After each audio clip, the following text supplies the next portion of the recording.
হযরতে নূহ আলাইহিস সালাতু ওয়াস সালামের জামানার কথা।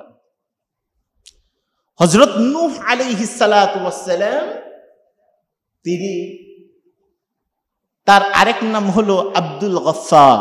নাম কি? নূহ আলাইহিস সালাতু ওয়াস সালামের আসল নাম কি? আব্দুল গফফার। অতিরিক্ত কান্নাকাটি করতেন আল্লাহর কাছে, এই জন্য আল্লাহ তাআলা নূহ বলে ডাক দিয়েছেন, মানে কান্দন্য নবী, কন্ননকারী নবী। নূহ আলাইহিস সালাতু ওয়াস সালাম একটা জাহাজ বানিয়েছিলেন। কি বানিয়েছিলেন? জাহাজ, নৌকা। আপনারা তো আবার নৌকার সাথে মিলাইলে ওই নূহ আলাইহিস সালাতু ওয়াস সালামের নৌকা এদিকে নিয়ে যান, কারণ এইটা হলো হেই, এগুলা ঠিক না, এগুলা হলো ধাপ্পাবাজি, বাটপাড়ি, চিটারি ছাড়া আর কিছু না। কথা বুঝেন নাই? আমি কি বুঝাইতে পারতেছি? প্রিয় ভাইয়েরা, নূহ আলাইহিস সালাতু ওয়াস সালাম কি বানালেন? ধর্মিয়া জাহাজ বানালেন। নৌকা তো ছোট্ট, জাহাজ বানালেন। হযরত নূহ আলাইহিস সালাতু ওয়াস সালাম সব কিছুকে জোড়া জোড়া করে হযরত নূহ আলাইহিস সালাতু ওয়াস সালাম উঠালেন। ছাগল উঠালেন এক জোড়া, পুরুষ মহিলা গরু এক জোড়া, পুরুষ মহিলা মুরগি উঠালেন, পুরুষ মহিলা সব সাপ উঠালেন, পুরুষ মহিলা পিঁপড়া উঠালেন, পুরুষ মহিলা। পৃথিবীতে যতগুলা প্রাণী আছে সবগুলা এক জোড়া করে তার জাহাজের মধ্যে উঠালেন। সুবহানাল্লাহ। আর যারা হযরত নূহ আলাইহিস সালাতু ওয়াস সালামের উপরে কালিমা পড়েছিল, ঈমান এনেছিল যে নূহ আল্লাহর রাসূল, তাদেরকে হযরত নূহ আলাইহিস সালাতু ওয়াস সালাম তার এই জাহাজের মধ্যে স্থান দিয়েছেন। একজন বৃদ্ধ মহিলা হযরত নূহ আলাইহিস সালাতু ওয়াস সালামের উপরে ঈমান এনেছিলেন। হযরত নূহ আলাইহিস সালাতু ওয়াস সালামকে বললেন, ও আল্লাহর নবী নূহ, আপনার উপরে আমি ঈমান আনয়ন করেছি, শুনলাম আপনি নাকি অনেক বড় জাহাজ বানাচ্ছেন। বলে হ্যাঁ।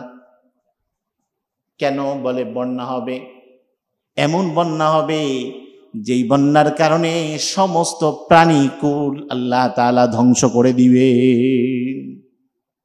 সব কিছু ধ্বংস হয়ে যাবে। বলে আল্লাহর নবী নূহ, আমি আপনার উপরে ঈমান আনয়ন করলাম, আমি ঈমান আনয়ন করেছি, আমার কথাটা মনে রাখেন, যখন কিনা আপনি আপনার জাহাজকে ছেড়ে দিবেন ওই সময় আমাকে আপনার জাহাজে স্থান দিয়েন। বলে আচ্ছা। বন্যা শুরু হয়ে গেল, সব প্রাণীকুল থেকে জোড়ায় জোড়ায় উঠানো হলো, কিন্তু ওই মুরব্বী মহিলার কথা আল্লাহর নবী হযরতে নূহ আলাইহিস সালাতু ওয়াস সালাম বেমালুম ভুলে গেলেন, একদম ভুলে গেছেন। একটানা 40 দিন পর্যন্ত বন্যা হলো। কতদিন? 40 দিন বন্যা। একেবারে পুরা পৃথিবীতে শুধু পানি আর পানি, আর কিছু নাই।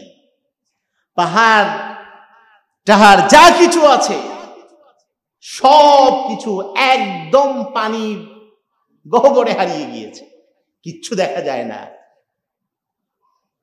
কোনো কিছু নাই, শুধু নূহ আলাইহিস সালাতু ওয়াস সালামের এই নৌকাটাও পড়ে আছে। সুবহানাল্লাহ। 40 দিন যখন পূর্ণ হলো, পানি আল্লাহ তাআলা টান দিয়ে একদম নামায় নিয়ে গেলেন। পানি নাই, পানি দেওয়ার মালিক কে? আল্লাহ।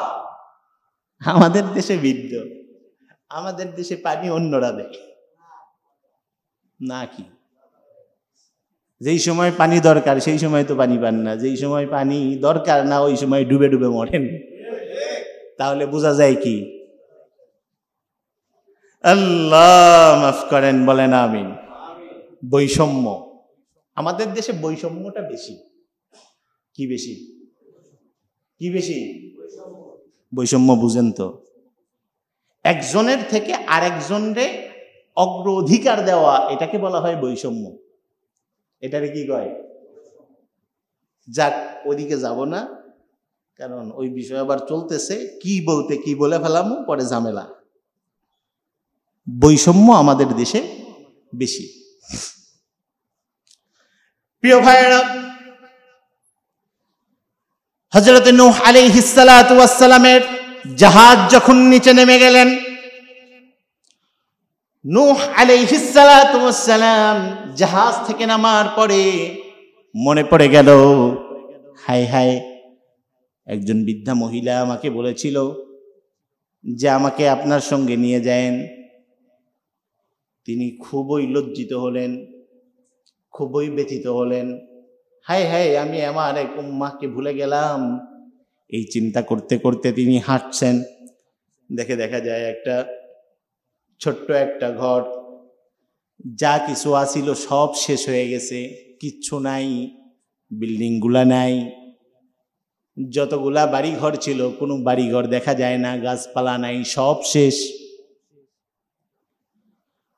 হযরত নূহ আলাইহিস সালাতু ওয়াস সালাম আস্তে আস্তে যখন কিনা নূহ আলাইহিস সালাতু ওয়াস সালাম নামলেন, নামার পরে যখন চলছেন, দেখে একটা ঘর দেখা যায়, ছোট্ট একটি ঘর। হযরত নূহ আলাইহিস সালাতু ওয়াস সালাম সেখানে চলে গেলেন, দেখে এখানে কোনো বন্যার কোনো ছাপ নাই। সুবহানাল্লাহ বলেন। কি নাই? বন্যার কোনো ছাপ নাই। এত বড় যে দুর্যোগ হয়ে গেছে, এই দুর্যোগের ছাপ এখানে লাগে নাই। নূহ আলাইহিস সালাতু ওয়াস সালাম কাছে গেলেন, যাওয়ার পরে দেখা যায় ঘরের মধ্য থেকে আওয়াজ আসে, কেউ একজন হয়তো আছেই। হযরত নূহ আলাইহিস সালাতু ওয়াস সালাম গিয়ে বলেন, এই ঘরের মধ্যে কেউ আছেন নাকি? বলে, আমি একজন আছি, আমি একজন জীর্ণশীর্ণ বৃদ্ধা মহিলা। কে আপনি?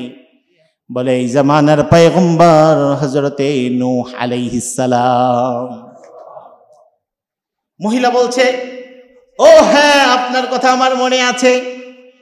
আমি জানি যেই সময় আল্লাহ তাআলা, যেই সময় বন্যা দিবেন, যেই সময় আল্লাহ তাআলা পানি দিবেন, তার আগে আপনি আমাকে সংবাদ শোনানোর জন্য আসবেন, আমি আপনার জাহাজে উঠব।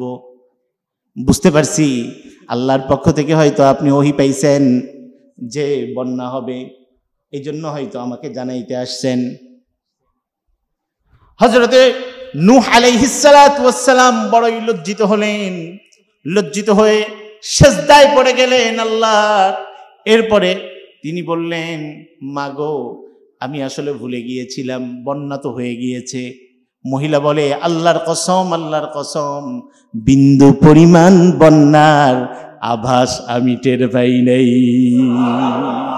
কেউ যদি আল্লাহর হয়, সরাসরি আল্লাহ তারে সাহায্য করে। সরাসরি কে সাহায্য করেন? আল্লাহ তাআলা সাহায্য